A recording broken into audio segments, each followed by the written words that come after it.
If you were lent $100,000 in cash for any purpose on the planet you wanted, and education had to convince you that their service was worth $100,000, they would monumentally fail.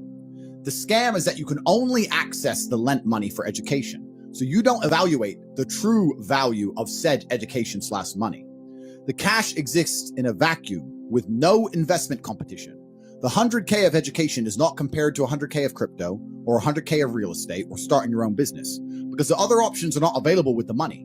If they were, in a fair market, education would fail to struggle any investors at all. If you could take 100 grand and invest in anything you wanted, nobody would choose education because everybody knows the ROI is so low. There are so many better options.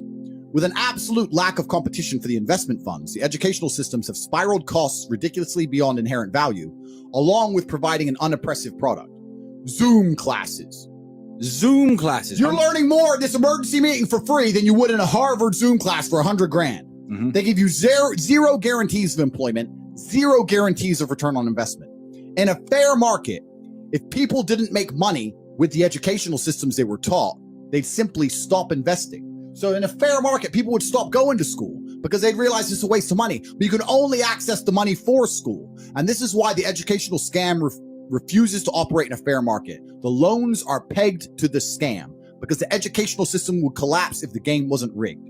A degree is more expensive every year, yet more of them exist every year because there's more graduees.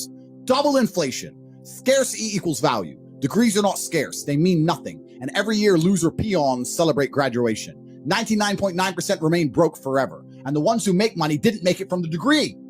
They made it from something else. Yep. Hustlers University has some people from all around the world. People from Africa, people from the poorest countries on earth are still making more money than they invest. If someone who barely speaks English from the poorest country on earth can make more than he invests, so can you. All students are earning more than they've invested because I couldn't retain them any other way. I don't exist in a vacuum. My university is competing with every other dollar investment on the planet. The cost of my teachings are fairly compared against any other possible investment, and I've proved myself to be ultra competitive. Effectively, there is no better way to invest money than HU. So with Hustlers University, every single person who invests $49 is sitting there going, what else could I do with this $49 as opposed to HU, which would be better for my future? And there is no other option. There's no other competition. Yep. $49 is lunch. It's lunch or access to an entire month of money-making information with some of the most qualified war room professors on the planet. There's no competition. It's simply the best value product on the planet. If you could find a better way to invest $49 that will provide more access to genuinely life-changing knowledge than Hustlers University, I recommend you do it. But once you understand HU is simply the best possible investment on the planet, you are failing yourself if you do not join. Once you accept it is the best possible spend of $49, if you don't then join afterwards, you are begging to fail. Do not fail yourself. Let's keep this very simple. You will make more money than you invest. And that's the key to getting rich.